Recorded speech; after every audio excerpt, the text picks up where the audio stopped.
Drakar och Demoner is a Swedish fantasy role-playing game that started way back in 1982. It considered itself to be a direct competitor of the ever-so-popular Dungeons & Dragons, and it sought to capitalize on the whole wargaming scene that was becoming popular around the world, while also improving on some certain aspects of the popular game. It has seen more editions than Dungeons & Dragons, and then something astounding happened. It changed hands yet again. In 2021, Riot Minds announced that they had sold the IP to Fria Ligan, or Free League Publishing, and after a successful Kickstarter, released the Dragonbane box set. This is a review of Dragonbane, the box set. Let's dive in.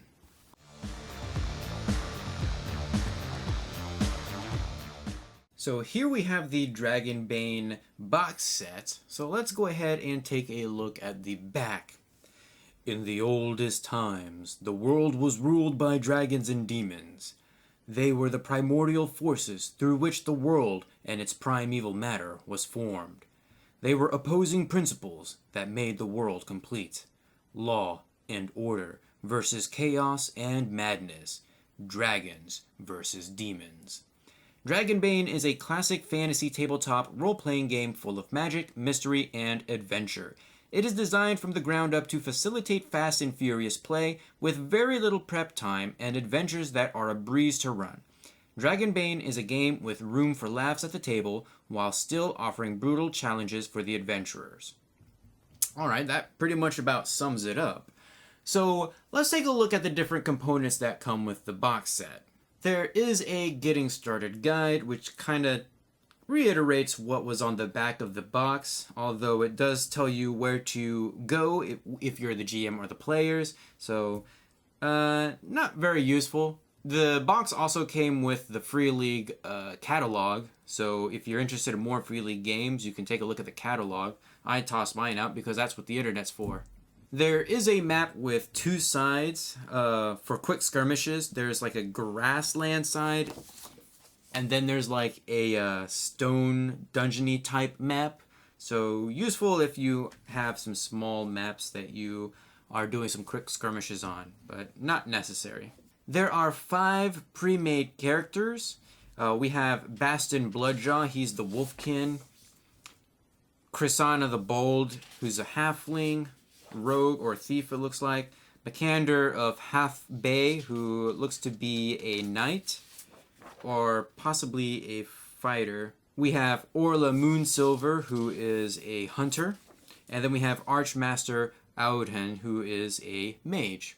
The box also comes with some character sheets, and I actually kind of wish I remembered about these before I did my character creation video, because these character sheets actually look really cool. The black and white ones are also okay. It's the same thing, just in black and white, but the added color kind of gives it some more oomph, in my opinion. They are two-sided, so you can have 2 different characters on both sides, which I will eventually do in my solo playthrough. There are 2 sheets of NPC tokens, and they do come with the standees, so very cool that they've added that.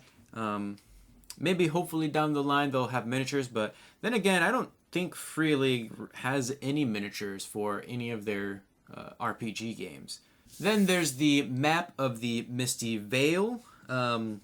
These are all of the locations that are within the adventure itself.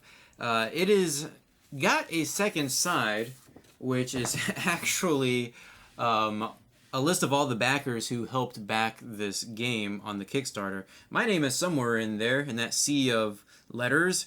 It's really small print. Now, because I backed this on Kickstarter, I did get the cloth version of the map, which is bigger, and you can see the comparisons on the screen right now. I really like the cloth map. I like the paper map as well. It's a smaller version and you can use it when you need it, but the cloth map really is nice. We have 4 categories of cards. So we have the adventure cards, which are rumors that your players can hear about, which will lead them to notable locations. We have the initiative cards, so 1 through 10. You have the improvised weapons, which are sorted by forest, caves, and then inns. So if you decide to use an improvised weapon, you draw one of these for that location, and this is what you can do, I suppose.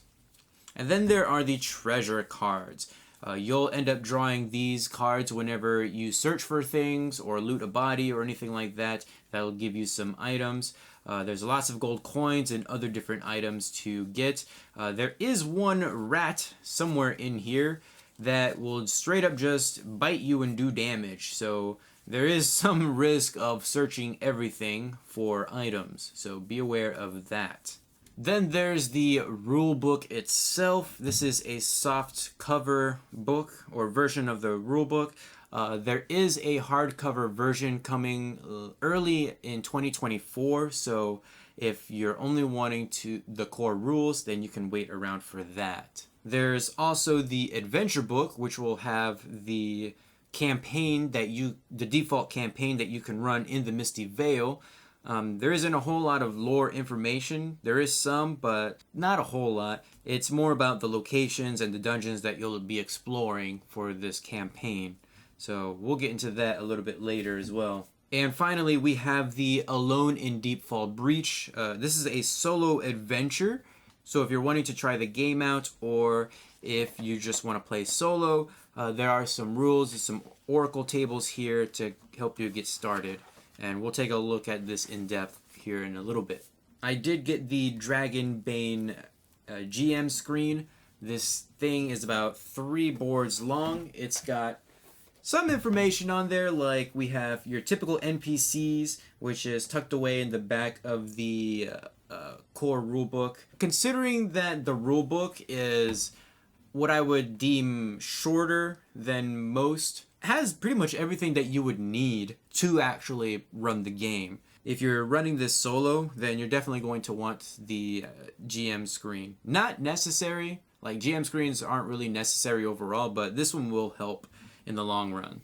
Like I've mentioned before, both of the books in the box set are soft covers, which honestly was a bit of a letdown. And there are hardcover books being planned early next year, so you'll get the core rule book in hardcover, but there's also a bestiary, an expanded bestiary that is coming in early 2024 as well. And both of those are up for pre-orders on the Freely website. The rulebook has everything that you need to play the game. It has information on character creation, how skills and combat works, all the spells and gears, bestiary with some monsters, and a section for GMs, albeit it is kind of small. Creating a character is fairly easy. If you're used to something like Dungeons and Dragons, then there is one little step that you should be aware of, and that's how you actually calculate skills.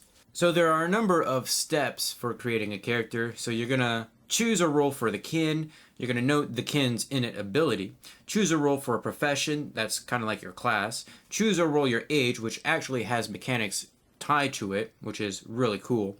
Choose a role for your name. Roll your attributes. Calculate your derived ratings. Choose your trained skills. Note your heroic ability. Choose a role for weakness, which is optional. Choose or roll your gear. Choose or roll your memento, which is also optional. And choose or roll your appearance. There are 6 different kins to choose from in Dragonbane. So you have your standard humans, your halflings, your dwarves, your elves, the mallards, which are quite unique. They're duck people, so think Donald Duck, especially with the ill-tempered ability. And then we have the wolfkin, who are wolf people. In addition, there are 10 different professions. You have the artisan, the bards, fighters, hunters, knights, mages, mariner, merchant, scholars, and the thief. And they're all different in the skills that they have access to right off the bat. And they each have a heroic ability, although all of these heroic abilities you can get. They're not tied down to a specific profession. They're actually listed in the heroic abilities section, so you can actually get those as long as you meet the requirements. Something I find very unique that I've only seen in Forbidden Lands is how age actually affects your character. You can either be young, adult, or old. Each category gives you how many trained skills you have and any attribute modifiers. There are 6 different attributes, just like in D&D. You have strength, constitution, agility, intelligence, willpower, and charisma. For those who are used to feet, then movement might trip you up a little bit because it's all in meters. Here's a little tip. If you're playing with maps, each square should be about 2 meters. So if you're looking at the movement chart here, then all you really need to do is divide it by 2, and that's how many squares you can move in your turn. Please let me know if I got those calculations wrong. To get your starting skills, you take the attributes associated with it and consult the table to get your base chance. If you're trained in that skill, you get double the base chance. This is a d20 roll under game, so the higher the score, the better you'll be. Speaking of skills, there are 30 core skills in the game. Constitution and willpower seem to be the only 2 attributes that don't have skills tied to them, but then again, they directly correlate to your HP and WP. Your characters will also have access to heroic abilities, which are kind of like feats, only way better. Unfortunately, Free League seems to really like drawing cards for initiative because it's in a lot of their games. I'm not a big fan and would prefer to roll dice for initiative. You draw initiative for every round. This is also one of those games where you really have to think about what kinds of actions you're going to take in combat. On your turn, you can move and you can perform 1 action. There are free actions which don't use your action, and reactions which absolutely do use your actions. Because reactions use your action on your turn, you need to think about whether or not you want to dodge or parry. If you use an action to attack on your turn, and then an NPC attacks you, you won't be able to parry or dodge. You straight up take the hit. You can push your rolls, which is a staple of Free League games. This allows you to re-roll dice at the expense of suffering from a condition. Each of the attributes has a condition tied to it, and you can't suffer from a condition you're already suffering from. If you're suffering from all conditions, you start to lose WP. If you're out of WP, you start losing HP. There are 3 schools of magic.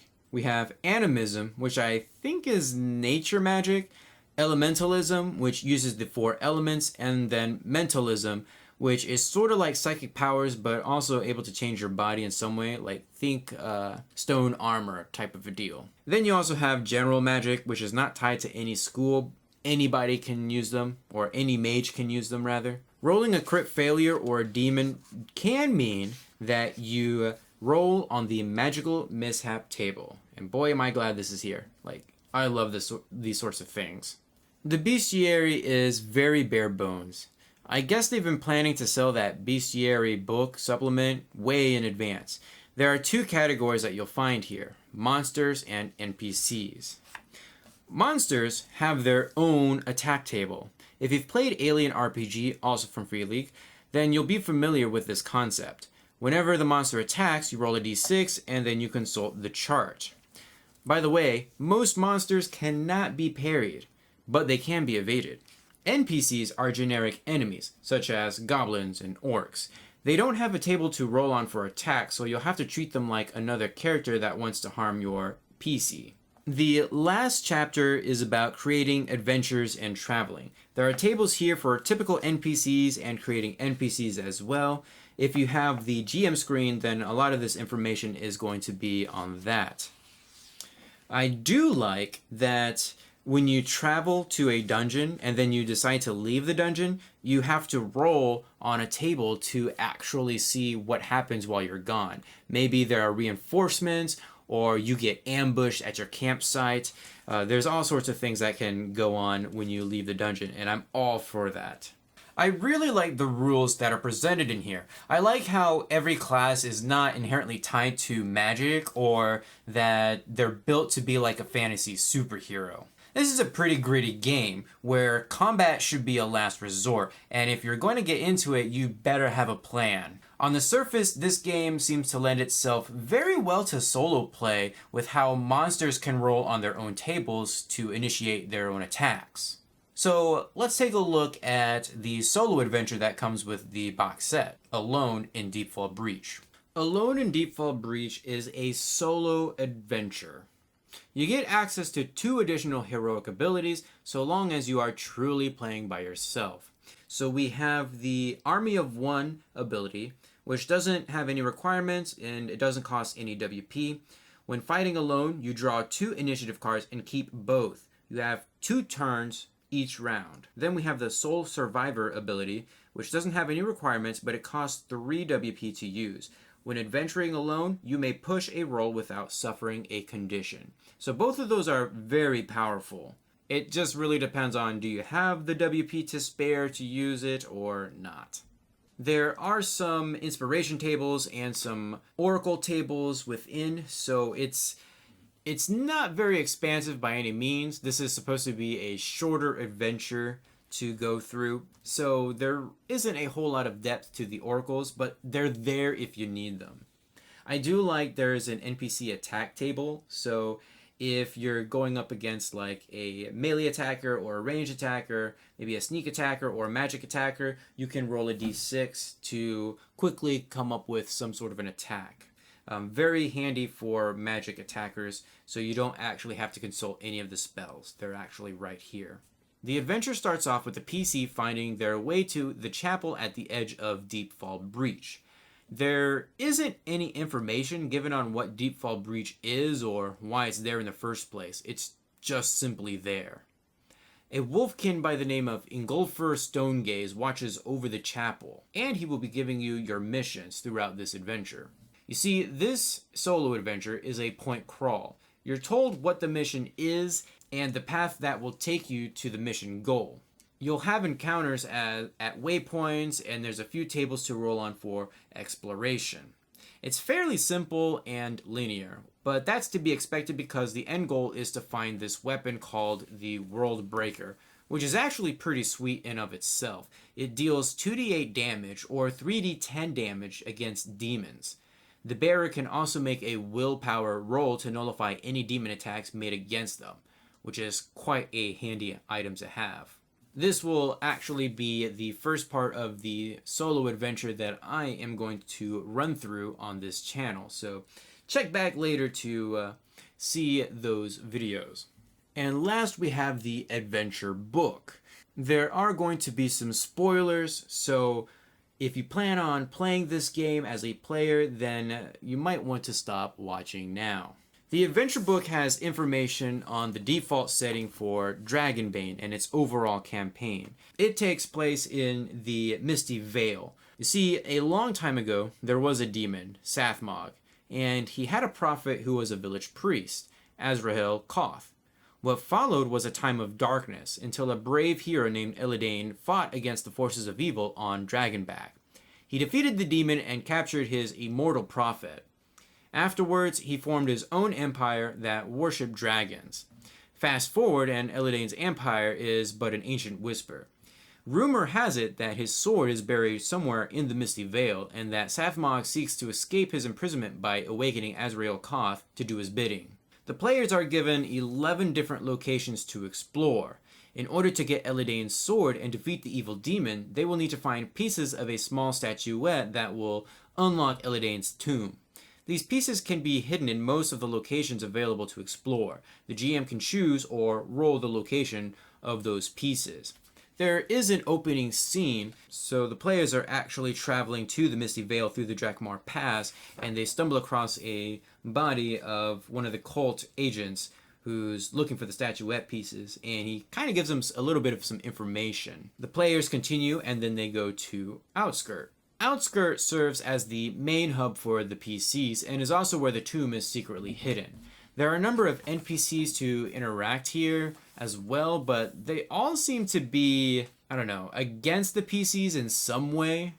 As in, they are secret agents of Sathmog and are really helping the PCs along so that they can reclaim the statuette. For the most part, PCs will hear of a rumor that will lead them to one of the locations that may or may not have a statuette piece. They'll explore the dungeon there, solve puzzles, and fight monsters. Rinse and repeat. Some of the dungeons are very short and easy, practically giving you its end reward, while others will require some thought and a bit of luck. There is a faction of orcs in the area that is also looking for Elidane's sword. You can ally yourself with the leader or not, which adds a bit of much needed dimension to the adventure. Once the PCs reclaim the statuette and the sword, they make their way to the Isle of Mist to fight Azrael Koth, which in of itself is quite the bit of a journey. You see, the Isle of Mist is surrounded by mist that actually eats away at you if you don't have the sword in its possession. The actual dungeon itself is one of the longer ones. There's a cave system that you'll go through, and then the temple of itself, and there's a couple of NPCs that you can meet there that you can ally yourself with before you actually fight the evil demon itself. There's lots of puzzles in this last leg of the adventure too. You'll be dealing with riddles from a fire demon, as well as one of those Indiana Jones and the Last Crusade type puzzles where you have to spell out the word on the tiles as you walk across it. So that's actually a pretty cool callback. And then you have Azrael Koth, who is no pushover as well. He is considered a monster, so you'll be rolling a d8 for his attacks. And that is pretty much the adventure in a nutshell right there. I will say that this adventure has given me one of my favorite locations in any fantasy setting, and that is the village of the day before. This place is trapped in a time bubble where the citizens are forced to relive pretty much the day before they were attacked by a dragon. The players have to make some pretty tough choices in order to escape and actually get out on top with the end reward. And if one of the statuette pieces are in here, they're really gonna have to think outside the box. It reminds me of the Adventure Zone, the 11th Hour, only smaller in scope, and that's okay. In terms of adventures, this one is pretty straightforward. I can see most locations taking about a session to get through. Some of the longer ones may require more, like 2 or 3. The final location will certainly take a couple sessions to get through, and that's because it's going to require a lot of exploration and also some role-playing for potential allies, or if the PCs decide to call upon some aid from older allies that they've met before. I am a little disappointed in some aspects of the adventure though. Take the Misty Vale itself. There's only one town and the rest are all dungeons, locations, things to explore to get the dragon pieces or some treasure. It just seems sort of self-contained, and I hope they add more depth or at least some more areas in future supplements for the game. Dragonbane is a bit of a curious case. Free League already has a fantasy IP with Forbidden Lands.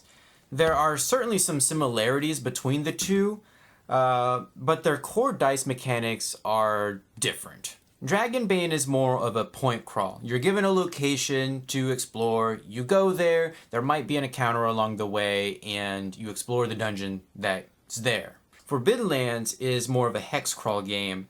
So you're traveling to a different hex, you do some exploration in that hex, and it's all about survival. I think there's certainly some potential for Dragonbane. I mean, it's been over 30 years since the game's been in publication, so I'm sure that Free League has a lot of lore and some stuff to pull from previous editions to use. I have no doubt that Free League is going to continue to support the game. They do a very good job in supporting all of their games, and there's at least 1 or 2 supplements for each game that they put out. Hopefully we'll get more lands, more monsters, which is coming in the bestiary, and more magic. It just kind of needs more stuff. I would even go so far as to say that this box set is kind of like an expanded starter set. It's got the beginnings of a great game, but it's going to take some time to really get there. And that's going to be it for this video. Feel free to leave a comment down below. Give this video a huge thumbs up to support the series, and I will see you guys in the next video.